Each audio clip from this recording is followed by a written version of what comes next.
मुझे गर्भ से संबंधित बीमारी थी और मेरा बच्चा गर्भ में ही मर जाता। मेरा पति दूसरी शादी के बारे में सोचने लगा। एक दिन जब मैं रो रही थी तो मेरे नौकर ने कहा कि मेरे पास आपकी बीमारी का इलाज है। यदि आप मेरे बेटे को जन्म देंगी तो वे जीवित पैदा होगा। उसने मुझे गारंटी दी, इसीलिए मैंने उसके साथ रात बिताई। तब उस नौकर ने मेरे में कुर्सी पर बैठी हाथ में चाय का कप लेकर चाय पी रही थी और आंसुओं का सैलाब मेरे अंदर उमड़ रहा था।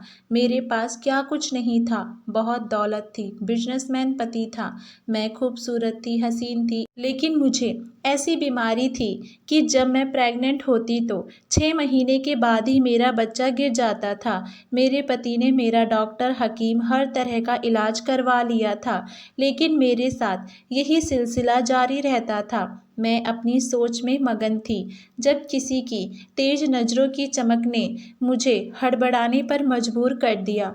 मैंने सामने देखा तो वे नया नौकर था, शीशों के गमले साफ करते हुए मुझे ही देख रहा था।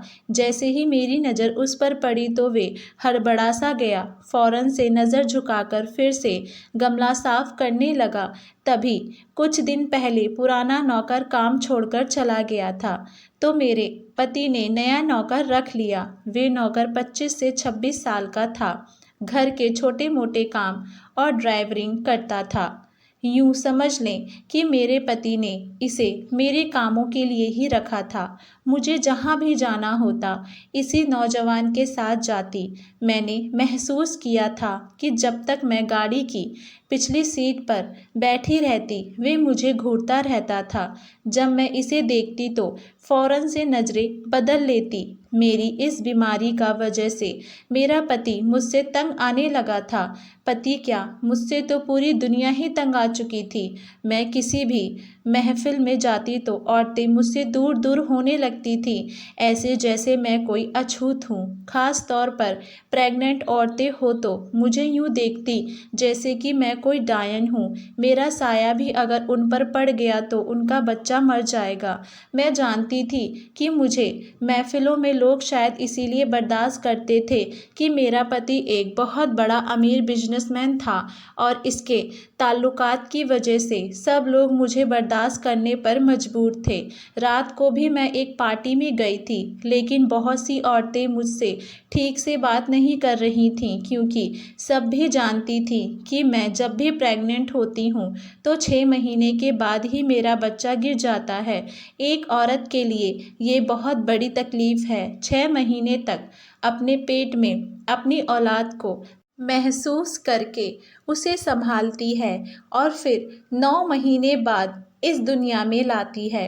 मैंने अपने आंसू पोंछे और हाथ में पड़ा खाली कप टेबल पर रख दिया। घर में करने के लिए मेरे पास कोई काम न था, हर काम के लिए नौकर थे, इसीलिए मैं हर वक्त इन्हीं सोच में शिकार रहती थी। रात को जब आकाश घर आता तो मेरा बुझा चेहरा देखकर उसके माथे पर अजीब से बल पड़ जाते थे। आकाश मेरे पिता के साथ काम करता था। मैंने उसे अपने पिता के ऑफिस में ही देखा था और फिर मेरे पिता ने इसे खुद मेरे साथ शादी के लिए कहा। इसे भी ऐतराज़ नहीं था। हम दोनों की शादी को 8 साल का वक्त बीत गया था और इस 8 साल में कम से कम मैं 4 बार प्रेग्नेंट हुई थी, लेकिन चारों बारी मेरा बच्चा गिर गया। आकाश ने मेरा इलाज करवाने के लिए कोई गली नहीं छोड़ी थी, मुझे बाहर विदेश तक लेकर गया था, लेकिन मेरी बीमारी ऐसी थी कि ख़त्म होने का नाम ही नहीं लेती थी। अब तो हर आकाश भी मुझे ताने देता रहता था, कहता था कि 8 साल हो गए हैं लेकिन मैं तुमसे अब थक चुका हूँ। इतनी सारी जायदाद है मेरे पास, लेकिन इस जायदाद का कोई वारिस नहीं है और ना ही मुझे आगे कोई उम्मीद है। मैं क्या करूँगा इतने पैसों का? मर गया तो सारा कुछ दूसरों के हवाले हो जाएगा। आज भी मैं गुमसुम बैठी उसकी बातें ही सुन रही थी। उसे क्या कह सकती थी? पिछले 2 साल से वे मुझे ऐसे ही बातें सुना रहे थे, लेकिन मैं बिल्कुल खामोश थी। उसकी बातों का मतलब अच्छी तरह से जानती थी। जो वे चाहता था, मैं इसी इजाज़त उसे किसी कीमत पर नहीं दे सकती थी कि वे 2 साल से मुझे दबे-दबे लफ्ज़ों से कह रहा था, लेकिन आज तो जैसे उसने मुझे साफ कह दिया था। वे कहने लगा, मैं दूसरी शादी करना चाहता हूँ। मैं रोने लगी। आकाश, ये क्या कह रहे हो? मैंने उसका हाथ पकड़ लिया। मैंने कहा, ऐसा मत करो। तुम क्या समझते हो मुझे कि मुझे औलाद की ज़रूरत नहीं है? मैं अपनी औलाद को खो देने के बाद लोगों के इतने घटिया रवैये को भी बर्दाश्त करती हूँ, और ऊपर से तुम मुझ पर एक और जुल्म करने के लिए कह रहे हो। मेरे घर में सौतन लाना चाहते हो और मुझसे मोहब्बत थी। शायद यही वजह थी कि पिछले 8 सालों से वे मुझसे ये बात कहते हुए कतरा रहा था, लेकिन वे एक आदमी है और वे कुछ भी कर सकता है। मैं अपने घर में किसी भी दूसरी औरत को बर्दाश्त नहीं कर सकती थी, ना ही अपना पति किसी के साथ बांट सकती थी। मुझे बस इसी बात का डर था। वे कहने लगा कि तुम औरतों के पास ये प्लस पॉइंट है कि ज़रा सी बात पर रोकर अपना दिल का बोझ हल्का कर लेती हो, लेकिन बताओ मैं क्या करूं? मुझे औलाद चाहिए, वे भी हर हाल में। मैंने अगर और साल बर्बाद कर दिए तो और मुश्किल हो जाएगी। मैंने कहा, आकाश, तुमने जैसा चाहा मेरा इलाज करवाते आ रहे हो, अभी जो चाहे कर लो। मैंने कभी इनकार तो नहीं किया, लेकिन मुझे इस तकलीफ में मत डालो। इस बार उन्होंने अपना हाथ मेरे दोनों हाथों से खींचा और उठकर बाहर चले गए। मैं पूरी रात रोती रही। सुबह मेरी आंखें बहुत ज़्यादा सूजी हुई थी। आकाश में मेरे उठने से पहले ही जा चुके थे। मैं कमरे से बाहर आई तो नौकरानी मुझे नाश्ते का पूछने लगी। मैंने कहा, मुझे कुछ नहीं खाना, बस एक कप चाय दे दो। मैं हॉल के सोफे पर ही बैठ गई थी, जहां वे नौकर शीशों की टेबल और गमले को कपड़े से साफ कर रहा था, और मेरी आंखें देखकर कहने लगा कि आपको कोई मुश्किल है, आपके साथ कोई परेशानी है? आप क्यों हर वक्त इतना उदास रहती है? मैंने अजीब अंदाज में उसे देखा। मैंने कहा, अपने काम से काम रखो, मैं कैसी हूँ कैसी नहीं तुम्हें कोई ज़रूरत नहीं है इस बात में इंटरेस्ट लेने की। वे दोबारा से गमला साफ करने लगा। नौकरानी ने मेरे सामने चाय रख दी और चली गई। मैंने चाय का कप पकड़ा और पीने लगी। वे तो फिर कहने लगा, मर्जी आपकी है, लेकिन अगर किसी से अपना गम बता देंगी तो हो सकता है कि आपकी परेशानी दूर हो जाए। इसी बात ने मुझे चौंका कर रख दिया। मुझे हैरत इस बात की हुई कि वे कैसे जानता था कि मुझे क्या परेशानी है। इसे तो अभी आए हुए बस 1 ही महीना हुआ था। फिर मेरे दिमाग में आया कि घर में इतने सारे नौकर नौकरानी हैं, किसी ने भी बता दिया होगा। दूसरा ख्याल मेरे दिमाग में आया कि हो सकता है ये किसी पीर फकीर को भी जानता हो जो मेरी इस परेशानी को हल कर दे। मैंने कहा कि इधर आओ, ज़रा मेरी बात सुनो। मेरा ये कहना था कि शायद वे पहले से इस बात का इंतज़ार में था। फ़ौरन से सफाई वाला कपड़ा उसने एक तरफ रखा और मेरे पास ज़मीन पर आकर बैठ गया। मैंने कहा, तुम्हें कैसे पता कि मुझे क्या परेशानी है और मैं क्यों उदास और परेशान रहती हूँ? मेरी बात सुनकर वे कहने लगा, पता चल जाता है, मुझे बड़ा दुख होता है आपके बारे में ये सब सुनकर। मुझे ये बात आपकी नौकरानी ने बताई थी। मैंने कहा, तुम्हारे पास इस परेशानी का क्या हल है? मेरी बात सुनकर वे कहने लगा, परेशानी का हल तो है, लेकिन छोड़ो, आप ये काम नहीं कर सकते। मैंने कहा, ऐसा भी क्या काम है जो मैं नहीं कर सकती? तुम मुझे बताओ। मेरी बात सुनकर वे उठकर खड़ा हो गया और कहने लगा, मैडम, मुझे पता है वे काम आप नहीं कर सकती। ये कहकर वे चला गया और मैं इसे हैरत से देखती रह गई कि भला ऐसा भी क्या काम है जो मैं नहीं कर सकती। मैंने मुश्किल से मुश्किल इलाज करवाए थे। डॉक्टर या हकीम या फिर कोई फ़कीर किसी को नहीं छोड़ा था। हालांकि मैं पढ़ी लिखी थी, लेकिन मैंने फिर भी पीरों फ़कीरों पर विश्वास किया। मुझे जिसने जैसा कहा मैंने वैसा मान लेती थी। मैं बस सब करती थी, लेकिन कुछ नहीं होता था। इंसान उम्मीद पर ही जिंदा रहता है। जब उसे नया रास्ता नज़र आता है तो वे एक उम्मीद की किरण उसे मिल जाती है कि शायद हमारी परेशानी दूर हो जाए। मुझे भी एक उम्मीद सी मिल गई थी कि वे नौकर मुझे इस इलाज के बारे में बताना चाहता है। मैं बस इसे ज़रूर करूँगी। अब तो परेशानी ये भी थी कि आकाश मुझे दूसरी शादी का खुद ही कह चुके थे। मुझे हर कीमत पर औलाद चाहिए थी, चाहे मुझे कोई भी रास्ता अपनाना पड़े। मैं अपने पति को छोड़ नहीं सकती थी, ना ही किसी दूसरी औरत के साथ उनको बर्दाश्त कर सकती थी। अगले दिन मैं जब शॉपिंग के लिए घर से निकली तो इसी नौजवान ड्राइवर ड्राइवर के साथ बाहर गई थी। गाड़ी में बैठते ही इधर उधर की बातें के बाद मैंने उससे कहा कि वे मुझे बताए कि वे क्या इलाज है, मैं हर हाल में वे करवाना चाहती हूँ। वे कहने लगा, मैडम मैंने आपसे कहा तो है, ये आपके बस से बाहर है, औरत हर काम नहीं कर सकती। मैंने कहा, क्या जो तुम इलाज बता रही हो उससे मुझे औलाद हो सकती है? वे कहने लगा, हाँ बिल्कुल हो सकती है, और इस बात पर तो मैं शर्त भी लगा सकता हूँ। जितने भरोसे से मुझे वे बातें कर रहा था, मुझे उसकी बातों पर विश्वास होने लगा था। मैंने कहा, क्या कोई बाबा है जो इस चीज का इलाज कराता है, या कोई डॉक्टर या कोई हकीम? मेरी बात पर वे हंसने लगा और कहने लगा, नहीं, उन तीनों में से कोई नहीं है। उन तीनों के पास तो आप बहुत बार जा चुकी हैं और खाली हाथ ही लौटी हैं। मैं हैरान थी कि ऐसा इलाज तो यही 3 किस्म के लोग करते हैं। ये मुझे किस बारे में बताने से कतरा रहा था। मैंने बार बार उससे ये बात पूछी कि वे कैसा इलाज है, मुझे बताओ, लेकिन मेरी बात टाल जाता। जितना मैं उसे जिद करती पूछने के लिए, जानने के लिए कि वे कौन सा इलाज है जो मेरी इस बीमारी को ख़त्म कर दे, उतना ही वे आदमी मुझसे बताने को तैयार ना था। अब तो मैं दिन रात बस यही सोचती रहती कि वे मुझे किसी तरह से इस इलाज के बारे में बताए ताकि मेरा घर भी टूटने से बच जाए। आकाश मुझसे बिल्कुल भी बात नहीं कर रहा था। जब घर आता तो लैपटॉप लेकर बैठ जाता और उसके बाद मोबाइल पर कभी अपने दोस्तों से बात करता रहता तो कभी चैट करता रहता। अगर मैं आकाश से कोई भी बात शुरू करती तो वे मुंह बनाते हुए मेरे कमरे से बाहर निकल जाता, लेकिन इसके बाद जो मैंने देखा, मेरे पैरों के नीचे से ज़मीन ही निकल गई। आज भी मैं उस ड्राइवर के साथ एक शॉपिंग मॉल में गई थी जहां मैंने आकाश को एक खूबसूरत सी लड़की के साथ बैठे देखा था। वे इस लड़की को शॉपिंग करवा रहा था। इसे देखकर तो मेरे जैसे होश ही उड़ गए थे। ये आकाश ही वही शख्स थी। वे नौकर भी मेरे साथ था। मेरे चेहरे की उड़ी हुई रंगत देख रहा आकाश और वे लड़की कुछ कदम के फासले पर मेरे सामने एक शॉप के अंदर खड़े हंस रहे थे, बातें कर रहे थे।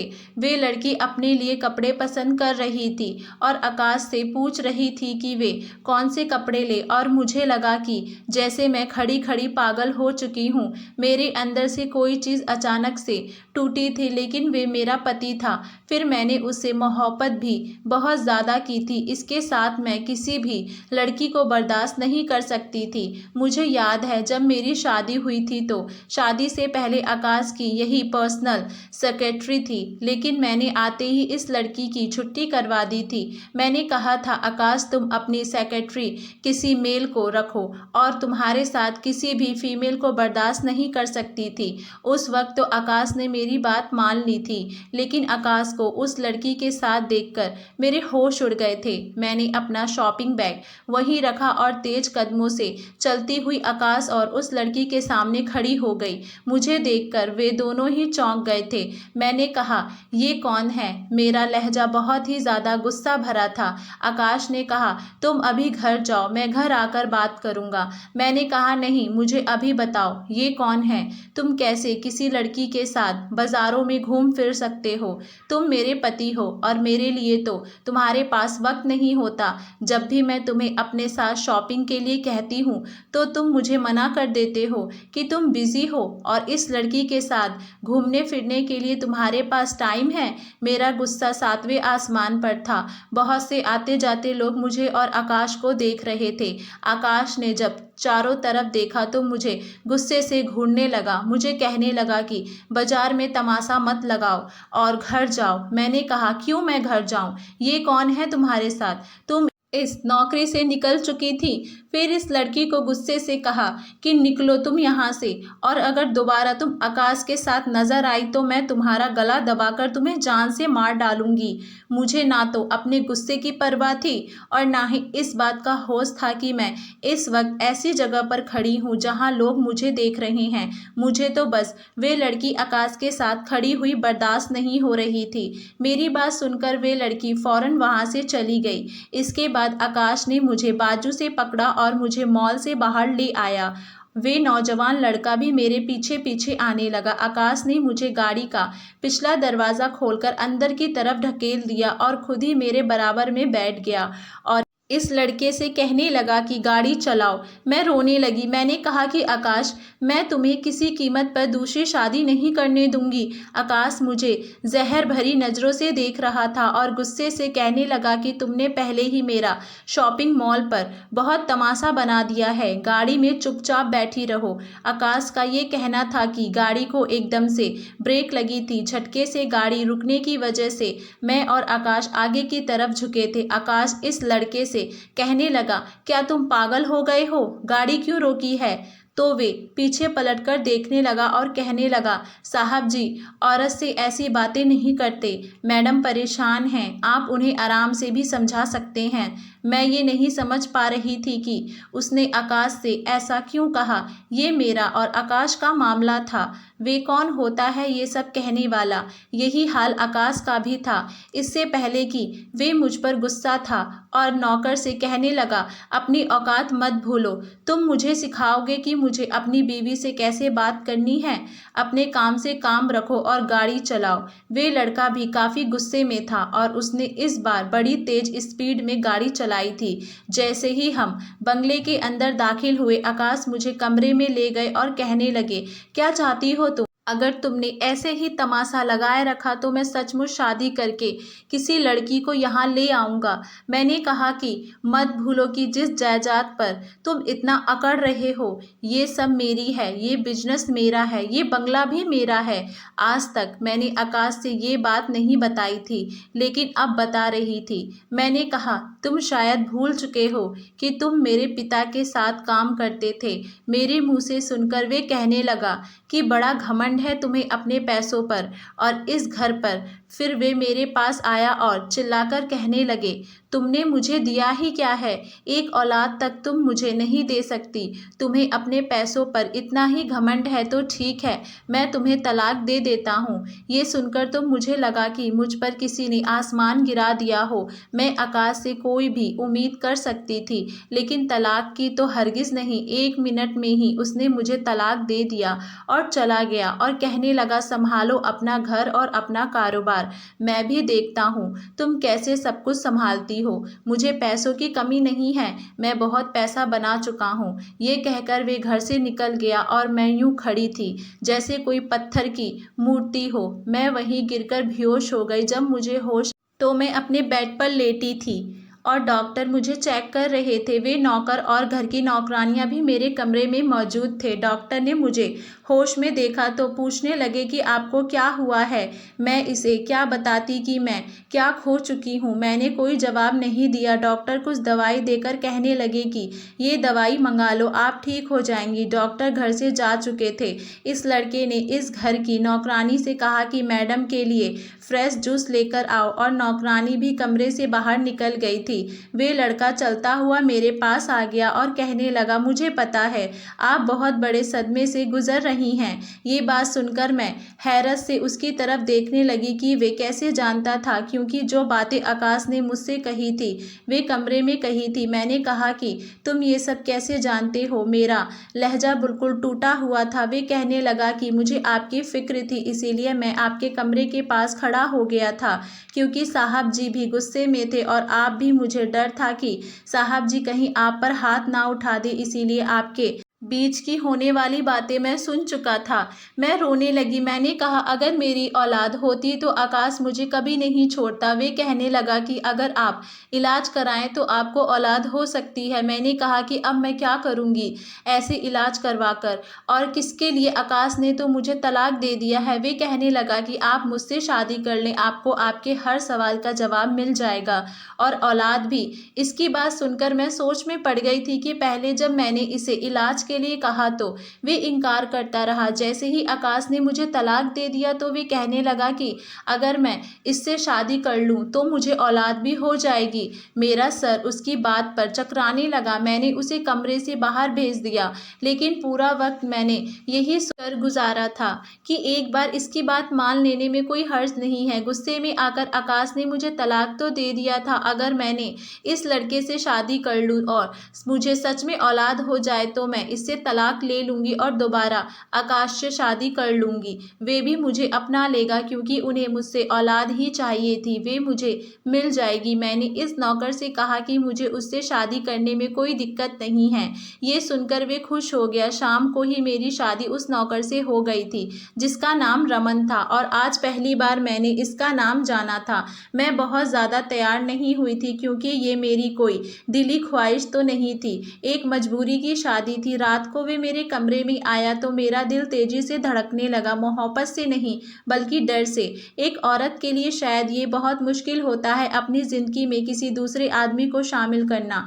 मैं भी ऐसी ही परेशानी से गुजर रही थी, बस वे अपना हक मुझसे वसूल कर चुका था। हैरत मुझे इस वक्त हुई जब 1 महीने बाद ही मैं प्रेग्नेंट हो गई, लेकिन फिर मुझे वही डर लग रहा था कि कहीं 6 महीने बाद फिर से मेरा बच्चा गिर ना जाए, लेकिन इस बार ऐसा नहीं हुआ था। मैंने एक बेटे को जन्म दिया था। मैं बहुत खुश थी, लेकिन फिर से वही सवाल मेरे दिमाग में चलने लगे थे कि आखिर उसने ऐसा मेरे साथ क्या किया कि मैंने एक जिंदा बच्चे को जन्म दिया है। मैं रमन से इस बात का जिक्र किया तो वे मुस्कुराकर कहने लगा, आपको औलाद चाहिए थी, वे मिल गई है ना, क्यों परेशान हो रही हैं। फिर मैंने कहा कि ऐसा करो, मुझे तलाक दे दो, मैं तुम्हारे साथ नहीं रहना चाहती हूँ। ये बात सुनकर उसने बड़े गुस्से से मुझे देखा था। मैंने कहा, मैं आकाश से मोहब्बत करती हूँ, मैंने तुमसे सिर्फ औलाद के लिए शादी की थी। मैं देखना चाहती थी कि क्या वाकई तुमसे शादी करने में मुझे औलाद हो जाएगी, मैं माँ बन सकती हूँ या नहीं। अब मैं माँ बन गई हूँ, मैं तुम्हारे साथ नहीं रहना चाहती। वे कहने लगा,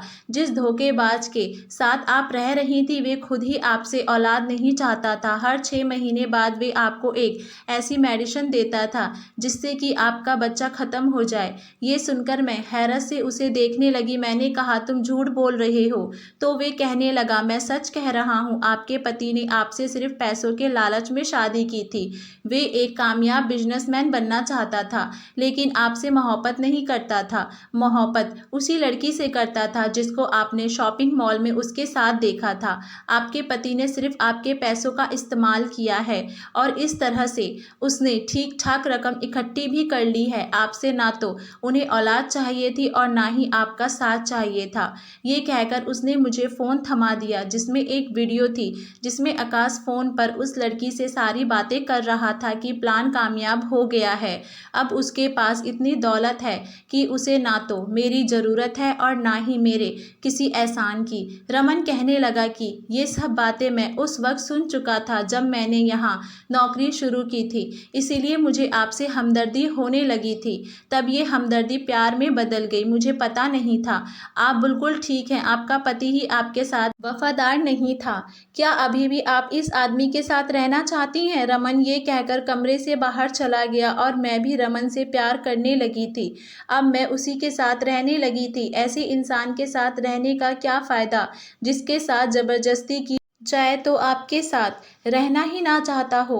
धन्यवाद दोस्तों, आपको हमारी कहानी कैसी लगी हमें नीचे कमेंट बॉक्स में अपनी राय ज़रूर बताइएगा और हमारे चैनल वाणी वॉइस को लाइक शेयर सब्सक्राइब करना ना भूलें। अगर आप हमारे चैनल पर नए हैं तो हमारे चैनल को सब्सक्राइब ज़रूर करें। अब हम आपसे मिलते हैं अपनी अगली कहानी में।